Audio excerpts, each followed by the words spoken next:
ನಾನು ಈ ಕಾರ್ಯಕ್ರಮದಲ್ಲಿ ಧರ್ಮಸ್ಥಳದ ಧರ್ಮಾಧಿಕಾರಿಗಳು ಡಾಕ್ಟರ್ ವೀರೇಂದ್ರ ಹೆಗಡೆ ಅವರು ಇರಲೇಬೇಕು ಅನ್ನುವಂಥದ್ದು ಒಂದು ನನ್ನ ಬಹಳ ದಿವಸಗಳ ಕನಸಾಗಿತ್ತು ಅಂಥದ್ದು.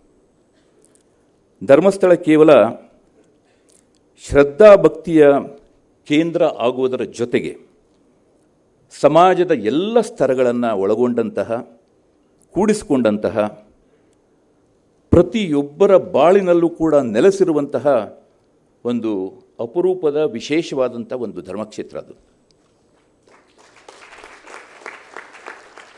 ಅಂಥ ಒಂದು ಕ್ಷೇತ್ರಕ್ಕೆ ಅರ್ಧ ಶತಮಾನಗಳ ಕಾಲ ಒಂದು ನಾಯಕತ್ವವನ್ನು ಕೊಟ್ಟಂಥವ್ರು ಅಂಥವ್ರು.